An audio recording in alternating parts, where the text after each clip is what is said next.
Hello and welcome to another episode here in Yabong Pilipinas. And if you're someone who's taking the licensure exam and overwhelmed ka sa dami ng topics, we are here for you, Yabong Pilipinas. Ang goal namin is to simplify the concepts into clear ways para mas maging understandable at hindi lang siya maging more on memorization talaga. So, for this video, we will talk about factors affecting crop production. So ito, coverage to under crop science. And yeah, let's move sa video.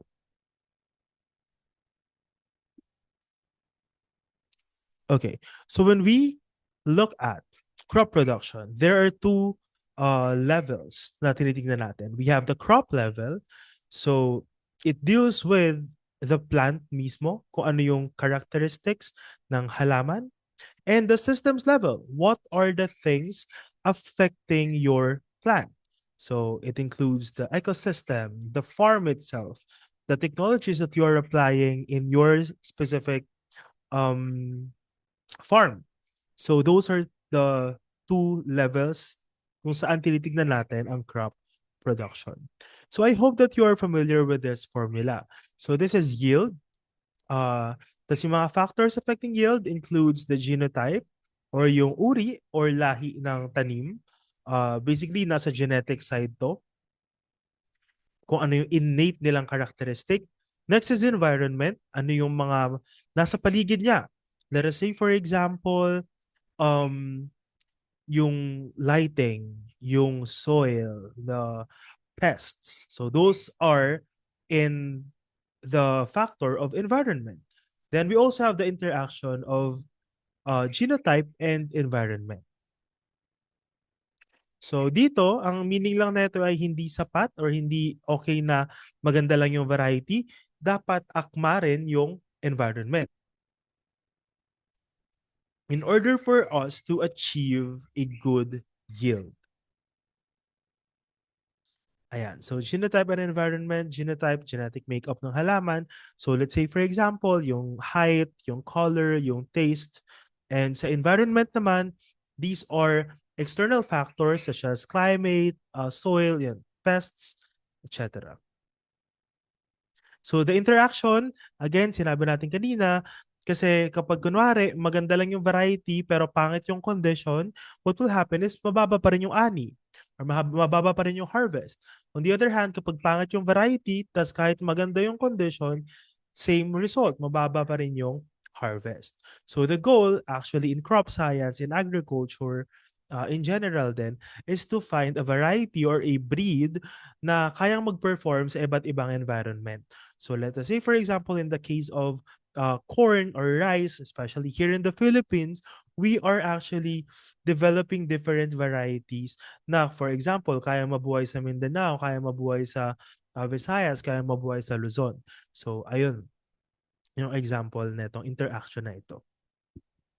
So this presentation is actually divided into two parts. We have the abiotic factors and we also have the biotic factors. So I think I will just create two videos dito. So isa yung abiotic factors, then yung isa yung biotic factors along with other pa like human, etc. So marami pang mga factors na i-discuss dito. So ayan. So sa abiotic factors, these are the physical and chemical elements in the environment. So these are things such as sunlight, temperature, water, soil, air, wind, topography. So we will look at each one of them in this video. Again, a reminder pala ulit na if nabibilisan kayo, pwede niyong bagalan yung sa settings ng YouTube, ganyan. Kasi sometimes meron akong tendency na magdire-diretso na lang. Ayan, so at least sinasabihan ko kayo, di ba? Okay, so again, meron na naman ditong mga questions. So you can answer, you can get a piece of paper and try to answer each one of this. So number one, the long-term average of weather conditions in a specific place, usually over 30 years, is called A, weather, B, climate, C, microclimate, or letter D, season. So you can pause this video, every question, pwede kayo mag-post ng video, tapos, ang tawag dito, i-ano nyo na lang kapag meron na kayong sagot. Play nyo na lang ulit. Ayun. So, Ito pala yung presentation ko na merong iba't ibang ano. Bale, may mga questions, then sasagutin niya siya, then may discussion, then yung answer. Parang ganun yata yung format na to. So number two, the temperature, humidity, sunlight, and other climatic conditions in a small localized area is called A, microclimate, B, ecoclimate, C, climate, D, weather. So write down your answer, then i-check natin later. Number three, in the Philippines, which agency officially classifies climate types based on rainfall distribution? A, Pag-asa, B, DNR, C, DA, D, DOST.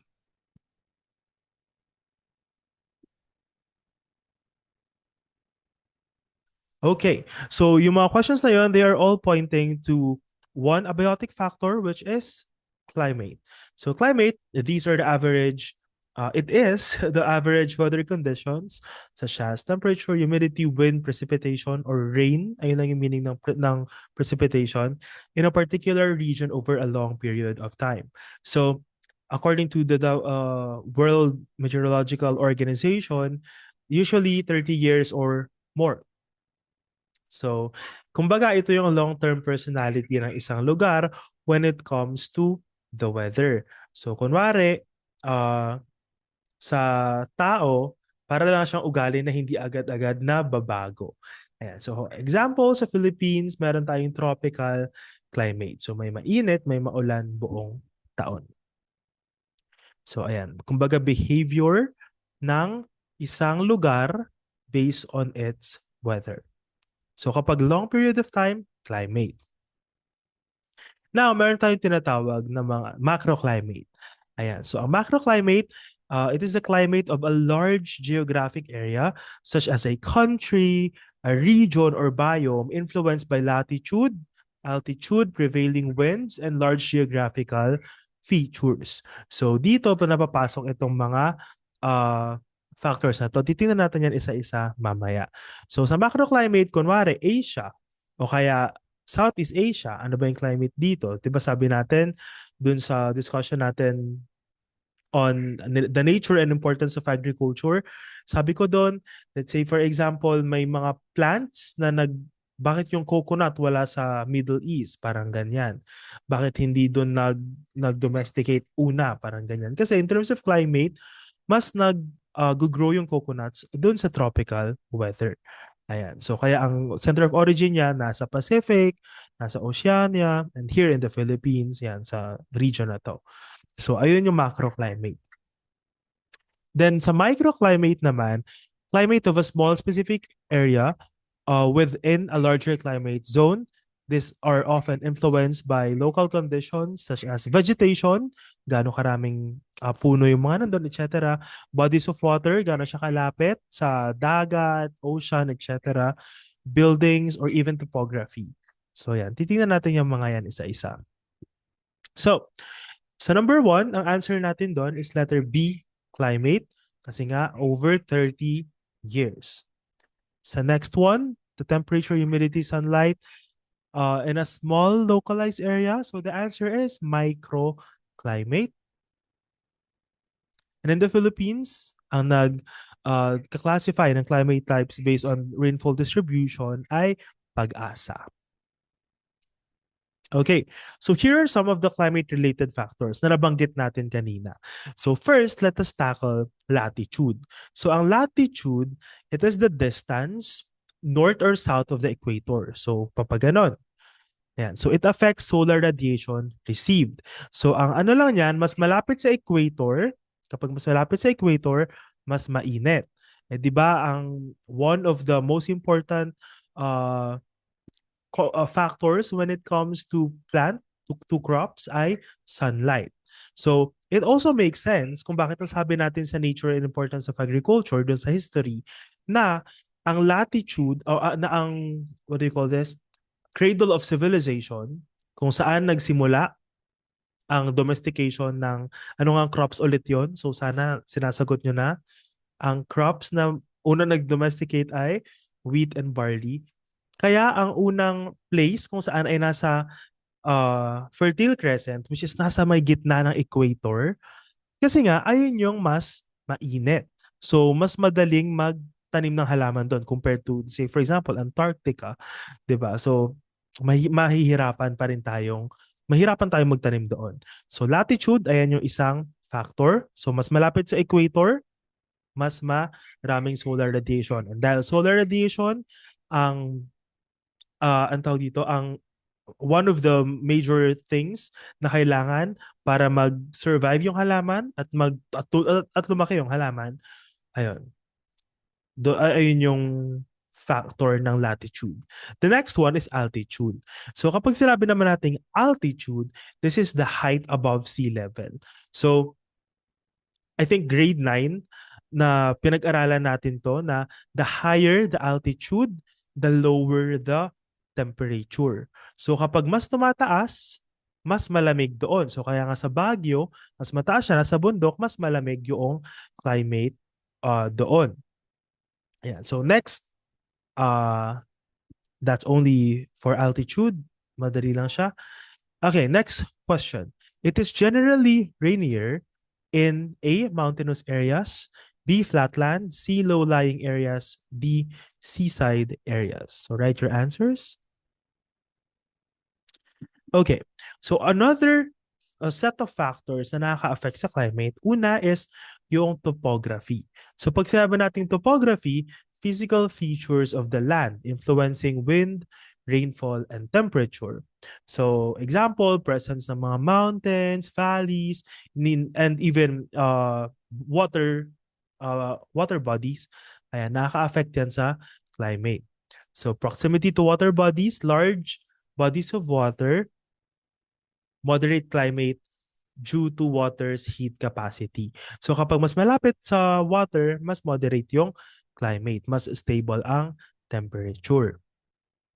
So dito, ang answer dito ay mountainous area. So mas maulan sa mountainous areas. Ano nga ba yung tawag natin dyan? So rainfall is usually higher in mountainous areas because of the orographic effect. So meaning lang yan, kapag ang moist air, ang uh, basa na hangin, ay umakyat sa bundok, lumalamig siya, tapos nagiging ulan. So kaya if kunwari nag-hike kayo, pagdating sa taas, mas madulas na, mas mas maraming droplets ng water sa mga puno. Ayan. So it's because of the orographic effect. Okay. So number 5, in the Philippine climate type 1, the dry season usually occurs from A, January to March, B, November to May, C, May to October, or D, June to September. Okay, next. You can pause the video. Which Philippine climate type has no distinct dry season and experiences rainfall almost all year round, with peak rains from November to January? Type 1, Type 2, Type 3, or Type 4?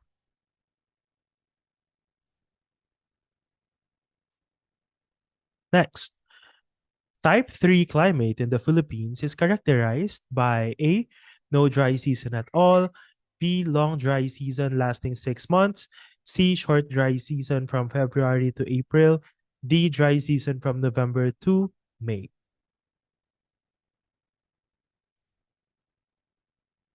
Number 8, in Philippine climate type 4, rainfall is A, concentrated from June to October only, B, evenly distributed throughout the year, C, present during December to February, D, only during monsoon months.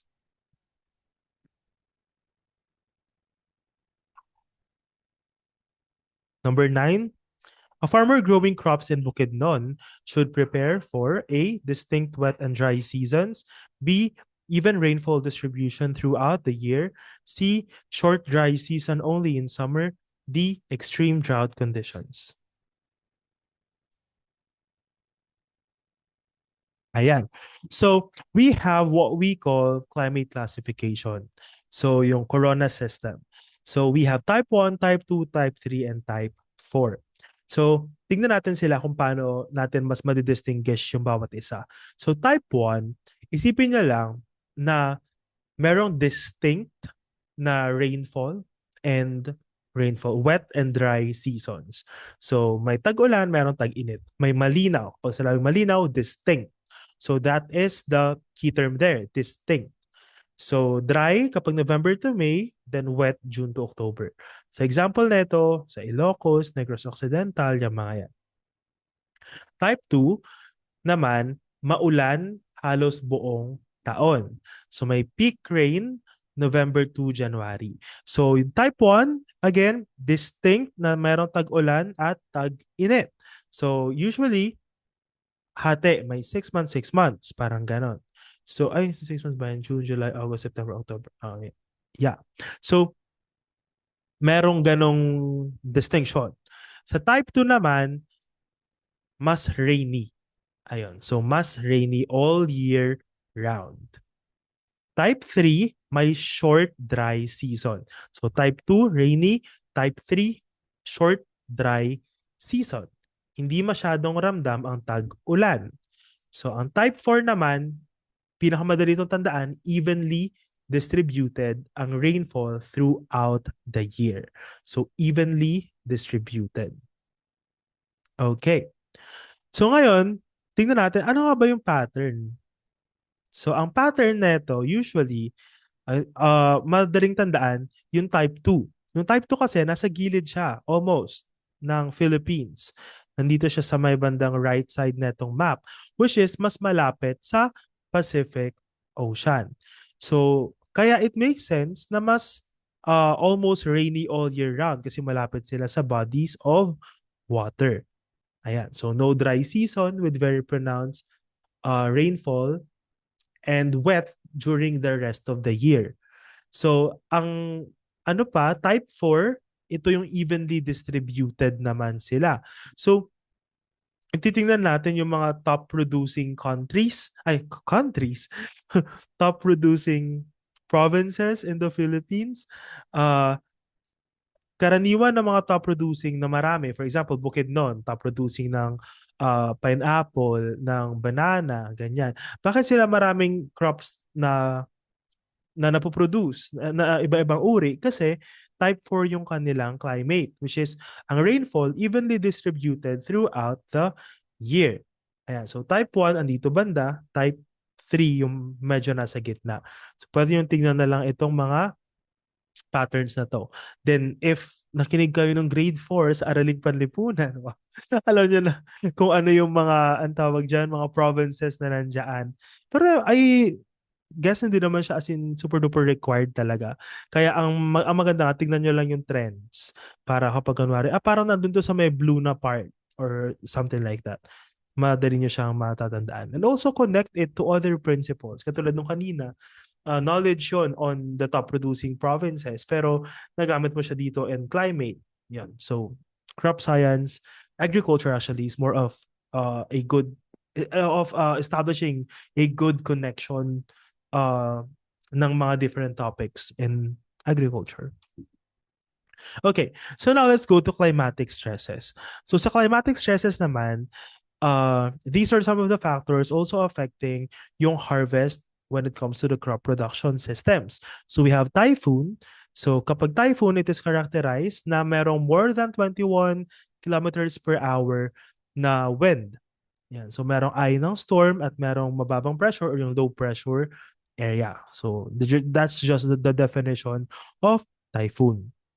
Next, yung ozone layer destruction. So yung ozone, it is the protector ng Earth. So it is the shield laban sa UV rays. So ngayon, ang sabi ng mga scientists, mas numinipis at numinipis ng ozone layer. So mas madaling nakakapasok or mas hindi filtered, kumbaga, yung UV rays. So, and some plants, harmful din iyon. And also sa ating mga tao. And of course, we have global warming. Yung pagtaas ng carbon dioxide, ng methane, and other greenhouse gases sa atmosphere, mas umiinit yung mundo. And tumataas yung sea level, tumataas yung temperature, and nagkakaroon din ng saline intrusion. So, a lot of things that are happening in the climate also affects yung crop production systems. Okay.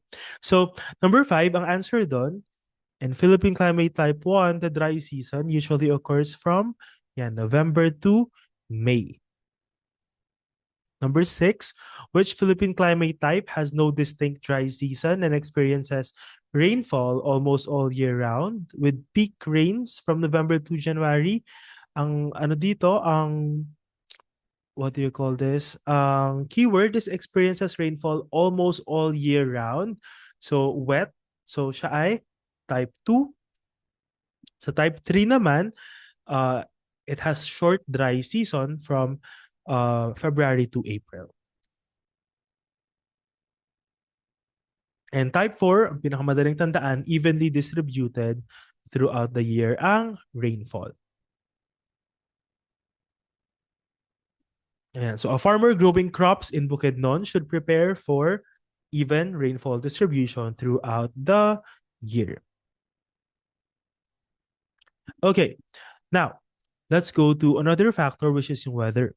Which statement best describes weather? A record of rainfall over 50 years. B, the atmospheric conditions for a particular day. C, general temperature trends of a country. D, average wind patterns in the Pacific. Okay, so the answer there is yung mas maliit, yung on a particular day, the atmospheric conditions for a particular day. So weather is the state of the atmosphere at a specific time and place. So it includes temperature, humidity, wind speed, precipitation, and cloudiness as well. So it changes hourly or daily. So kumbaga, sabi natin kanina sa climate, it is the long-term personality or kumbaga sa tao, kung ganito talaga yung attitude mo, meron mo ano, kung ganito talaga yung attitude niya, mahirap siya baguhin. Ito naman, mood lang siya, kumbaga. So parang, example, ngayong oras, happy ka kasi merong ganito nangyayari, mamaya stable lang, mamaya malungkot ka na, yung mga ganun na bagay. So, ayun yung possible na analogy para mas maintindihan natin na kapag climate, it is the long-term personality ng isang tao. Kapag weather, ito yung mood naman, kumbaga, ng isang tao. So, halimbawa, ngayon maaraw, bukas uulan. So, ang weather, mas mabilis siyang magbago compared to climate. Okay, so now let's go to these questions. Number 11, which is a cool season crop suitable for high elevation areas? A, coconut. B, banana. C, cabbage. D, rice. Number 12, the process by which certain plants require prolonged exposure to low temperatures to induce flowering is called A, vernalization. B, stratification. C, photoperiodism. D, acclimatization. In the Philippines, the average temperature range at high elevations is A, 18 to 26, B, 13.2 to 24.6, C, 23 to 31.5, D, 15 to 22. Okay, now let's go to the next factor, which is temperature. So, kapag too hot or too cold, poor health. So, if we look back sa discussion natin earlier in this channel about what they call is crop physiological processes. So we have photosynthesis, respiration, transpiration. Almost all of them are affected by temperature. Let us say, for example, the higher the temperature, the higher or the faster the respiration rate, yung mga ganun na bagay. So temperature plays a huge role when it comes to crop production and also management of crops in general. So dito, yung init or yung lamig ng environment, it has an effect sa germination stage, sa growing stage, sa flowering stage even, and even sa maturity, even post-harvest, merong effect ang temperature natin. So, the Philippine averages ay kapag sa highlands, 13 to 24. Sabi natin, highlands, the higher the altitude, mas mataas, mas malamig. So, ang i-expect natin, kapag ganun, mas baba yung temperature. and lowlands 23 to 31 degrees Celsius. So these are some of the classification of crops based on temperature needs. And I also included here examples na relevant in the Philippine context. We have warm crops. Ayan, so we have banana, we have rice. Sa tropical crops, we have coconut. Cool crops, we have cabbage, broccoli, and cauliflower. Ayan, so ito mga to, pinoproduce sa Baguio. And we have subtropical calamansi. Ayan. So those are just some of the examples ng mga classification of crops based on temperature needs. We also have special cases. So we have vernalization. Kapag sinabi lang nating vernalization, meron yung seeds, kunwari, ilalagay mo siya sa ref or sa temperature na mababa, katulad na yan, 4 to 10 degrees Celsius, para kapag tinanim mo, magfa-flower siya. Or pwede rin namang yung crops mismo. May mga specialized na greenhouse na inilalagay talaga yung mga plants doon tas mababa yung temperature. So, ayun yung mga types ng vernalization. You also have maturation. Kapag mas mainit ang lugar, mas mabilis ang paghihinog. That is the reason why dati, nung hindi pa na-discover na kaya palang mag-induce ng flowering ng potassium nitrate or yung KNO3, I think nabanggit ko rin yan in our earlier episodes here about special practices in crop production. Nandyan yan. Nung hindi pa siya na-discover, ang mango ay nahihinog lang kapag summer. Ayan. So alam ko to dahil meron kaming katabing mango farm sa bahay namin sa Pangasinan. So ang parang ganap doon ay lagi kaming maraming mangga na nahuhulog kasi 'di ba may law na kapag yung puno gumanon sa bahay nyo, ganyan. Inyo na yan, parang ganon. So, marami kayong mangga dati kapag summer. Kasi ang daming nahuhulog papunta sa bahay namin. So, ayun. Pero noon nga na-discover na ni Dr. Ramon Barba na ang KNO3 or potassium nitrate ay pwedeng mag-induce ng flowering, nagkaroon na tayo ng mango all year round. So if you haven't yet seen that episode, go to that episode on special practices in crop production. So number 11, the answer here, cool season crop ay cabbage. The process by which certain plants require prolonged exposure to low temperatures to induce flowering is called vernalization. And sa Philippines, the average temperature range at high elevations is 13 to 24 degrees Celsius. Ayun. So, when it comes to questions like this, hindi natin kasi may iwasan. Pero I think, doon sa experience ko, parang wala namang lumabas na ganito sa crop science at least. But I heard, and also nung sa amin, may mga weird na ganito sa animal science. That's why, ihuli ko yung animal science kung gagawa ko ng mga materials. Inuuna ko talaga yung iba, like crop growth, crop science, soil science, economics and extension. Animal science, like we cannot predict talaga kung ano yung lalabas dyan. I hope magbago sila ng, I don't know. Pero yeah, sana umayos yung ganap sa animal science. And, ayan, kung meron ganito, siguro, ano nyo na lang siya. Ang technique ko, punta kayo sa average. Be practical. Kunwari, okay, yung 31, ano ba, sa high elevations. High elevations, so ibig sabihin, dapat malamig siya. Malamig na ba yung 15? Pwedeng ganun yung mga tanong nyo sa sarili nyo. Or malamig na ba tong 22? Ganyan. Yung mga ganun na bagay. So, yan. Kapag may mga values naman na ganito, most of the time, average. Pero again, hindi ko naman sinasabing i-memorize yan. Kasi nung time ko, nag-try ako mag-memorize ng mga figures, walang lumabas. At hindi ko rin sila natandaan eventually. So, kapag nandun ka na lang talaga, minsan manghuhula ka na lang. Okay, so I guess I'll end this video right here. So far we have tackled climate and temperature. More abiotic factors will be in the next video. Pinuputol ko siya para hindi siya masyadong tiring. So go to the next video if you want to continue this lesson. So ang next video natin, we will tackle more like on wind, etc. So thank you for listening. So if I helped you learn more for your licensure, can you please like, subscribe, and click the notification bell para ma-notify kayo whenever I have more videos. I am planning that this 2026, I'll be able to, produce more videos about the licensure exam. And ayun, sana magawa ko siya. If you have a friend na tingin nyo kailangan niya mga ganitong materials and you want to pass the licensure exam together, kindly forward or share this video with them para ayun, sabay kayo na magkaroon ng lisensya. That's it for this video. See you in the next episode. Bye.